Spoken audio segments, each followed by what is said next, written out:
Il y a Christophe, un des élèves d'Objectif Japon, qui m'a posé une question à laquelle je n'avais jamais réfléchi et je pense qu'on a pas mal de choses à se raconter là-dessus. Il m'a demandé, parmi tous les kanji qui sont utilisés couramment dans la langue japonaise, quels sont ceux qui peuvent se démarquer par leur puissance, leur aura ou leur signification? Alors, la question est très vague. Je pense qu'elle est très libre d'interprétation, très personnelle. Donc là, ce que Christophe demande, c'est ma sélection à moi de quelques kanji. Et il dit, moi, je trouve que personnellement, et tu en parles très bien dans la formation Objectif Japon, le dernier kanji, voit le ki de Genki, en fait partie. Et en plus de ça, il est très agréable à écrire. Alors effectivement, je parle du ki et je pense que, c'est principalement sur lui que, je vais orienter ma réponse, même si, je vous en ai sélectionné d'autres dont on va parler également. J'ai parlé du ki, le ki qu'on retrouve dans Genki. Le ki représente vraiment cette énergie, ce souffle vital. C'est le ki qu'on voit aussi dans les arts martiaux, hein, quand on parle du ki et ce ki-là, ce kanji-là, je trouve qu'il est particulièrement puissant effectivement dans sa signification, même aussi dans sa manière d'être tracé. Et je vais vous parler d'une anecdote que ma meilleure amie japonaise Yuka m'a confiée. En discutant avec Yuka, puisqu'on se parle régulièrement, bien sûr en japonais, j'ai remarqué que quand Yuka m'écrit typiquement Genki, Genki, comment ça va? T'es en forme? Elle n'écrit pas le ki avec le kanji classique qu'on apprend dans Objectif Japon, que vous apprenez dans vos études de japonais. En fait, la partie du bas, celle qui ressemble à un mais en katakana, donc cette petite croix, elle va l'écrire avec une autre variante qui est la clé du riz. Donc ça ressemble plus à une petite croix, ça ressemble plutôt à une petite profusion, comme une petite, plante, comme, du riz en fait, hein, qui serait en train de fleurir et du coup je lui ai dit: «Bah tiens, c'est bizarre, pourquoi t'écris Genki? Pourquoi tu utilises ce kanji-là et pas l'autre qui est le plus classique?» Et donc elle m'a expliqué ce que je vais vous expliquer, que je trouve très beau, très puissant et maintenant à chaque fois que j'utilise ce kanji justement, je pense à elle.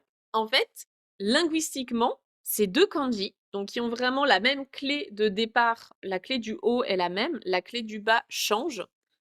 Linguistiquement, c'est le même mot à l'origine, c'est la même prononciation qui, dans les 2 cas, le même sens général, à savoir l'énergie, le souffle vital, même l'esprit, l'atmosphère, l'humeur, hein, ça englobe un petit peu tout ça. Dans, le japonais moderne, standard qu'on utilise de nos jours, on utilise uniquement la version, de base, hein, donc avec, la petite croix. C'est celui que vous allez retrouver, dans le mot genki, hein, que vous connaissez probablement, donc être en forme. Kimoti, le sentiment, kibun, l'humeur, et cetera. Et la forme que mon amie Yuka utilise, avec la clé du riz, c'est son ancienne forme.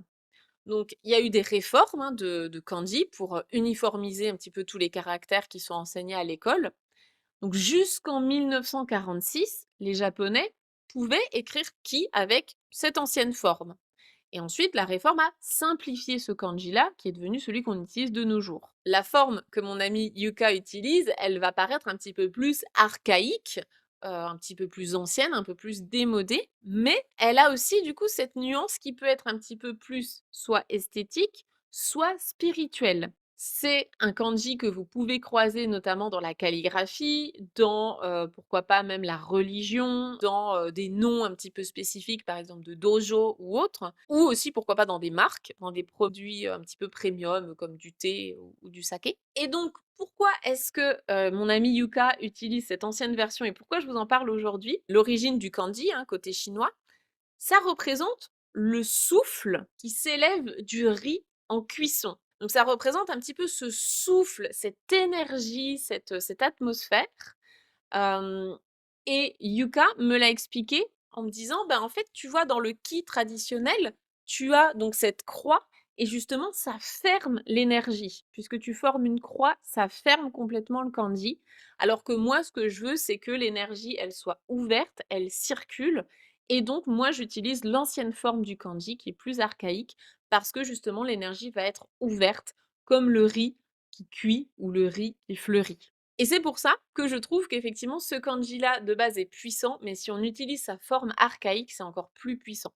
Alors évidemment, si vous l'utilisez dans votre vie de tous les jours comme yucca, vous allez paraître peut-être un petit peu perché ou en tout cas un peu plus spirituel, hein, c'est volontaire. Au JLPT, clairement, ce sera pas la bonne réponse. On va pas vous le proposer, on vous donnera uniquement du japonais standard. Mais je trouve ça sympa de vous sensibiliser à ça en vous disant, ben, en fait, parfois, on peut aussi s'amuser à changer volontairement la forme du kanji pour lui donner une nouvelle intention, pour lui donner une nouvelle aura, une nouvelle puissance.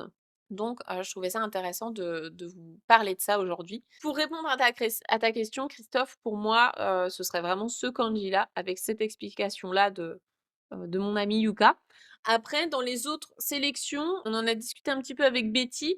On se dit que le kanji éventuellement du chemin, le kanji donc Michi ou bien Do, que tu vas retrouver ben, dans tous les arts martiaux, le judo, l'aïkido, etc. C'est du coup un kanji qui est assez puissant parce qu'il représente, tu vois, le chemin, il a la clé comme ça de la route, le chemin, la voie. Tu vas le retrouver aussi dans tout ce qui est ben, le Shinto, justement, la voie des kami, hein, la voie des dieux, Shodo pour la calligraphie, Sado pour l'art du thé, etc. Donc je pense que c'est un kanji qui peut être assez inspirant, assez puissant. Nous, on aime bien aussi le kanji de Tanoshi, le kanji de l'adjectif tanoshi qui veut dire agréable, amusant. Visuellement, je le trouve très beau. Je trouve qu'il est pétillant vraiment. Pour moi, il symbolise un petit peu la joie, tu vois, la musique, tout ça. Moi, je vois ça comme un espèce de petit tambour ou un petit bonhomme qui danse. Enfin, je trouve qu'il est plein de vie. Tu vas le retrouver notamment bah, dans Ongaku, hein, la musique. Si tu lui rajoutes la clé des plantes au-dessus, il se transforme en kusuri, en médicament. Donc je trouve il est aussi puissant dans ce sens-là. Donc voilà un petit peu, les kanji, en tout cas notre sélection personnelle et après ce que tu peux faire si vraiment les kanji t'intéressent, leur signification, leur puissance, tout ça t'intéresse, eh bien tu peux regarder le kanji de l'année qui est sélectionné donc officiellement au Japon. Chaque année est symbolisée par un kanji. Donc ça, c'est une tradition qu'ils ont depuis 1995. Donc chaque année, en fonction des événements qui se sont produits au Japon, qui ont marqué la société, les news, etc., ou le monde, eh bien, il y a un kanji qui est choisi pour symboliser l'année. Donc, je trouve que ça va aussi un petit peu dans ta démarche. Là, par exemple, pour l'année 2025, c'était le kanji de Kuma, donc pour l'ours, par rapport aux nombreuses attaques d'ours qu'il y a eu, hein, c'est pas toujours positif, mais du coup, ça lui donne quand même une puissance. Il y a souvent eu, malheureusement, le kanji de Sen, le kanji de la guerre, notamment en 2022, hein, avec la guerre en Ukraine. Et puis, ben, par exemple, en 2011, le kanji de l'année, c'était Kizuna, qui veut dire le lien par rapport à tout le mouvement de solidarité qu'il y a eu suite ben, au grand séisme du Tohoku et à l'accident à Fukushima. Donc voilà, ça peut aussi te donner des pistes si tu cherches spécifiquement des kanji un petit peu puissants, un petit peu symboliques. Je serais très très curieuse d'avoir ben, vos avis, vos retours d'expérience par rapport à ça. Si vous avez des kanji en particulier qui vous évoquent un petit peu une puissance, quelque chose. Je parle pas forcément de noms composés hein, avec plusieurs kanji, parce que sinon je vous aurais parlé de ceux qu'il y a derrière moi. Là, on est plutôt sur un seul idéogramme. Et d'ailleurs, hein, je ne sais pas si vous l'avez remarqué, mais j'ai le candy de Tanoshi juste derrière moi, parce que je l'aime vraiment beaucoup. Donc voilà, je serais très curieuse d'avoir vos avis en commentaire. Merci d'avance pour vos partages. Et puis bah, j'espère que ces petites anecdotes vous auront plu et que vous verrez les candies peut-être sous un nouvel œil, un petit peu plus sympathique, un peu moins effrayant. Si cette vidéo vous a été utile, pensez à liker et à vous abonner. C'est rien du tout et ça change tout pour moi. Donc merci d'avance à ceux qui le feront.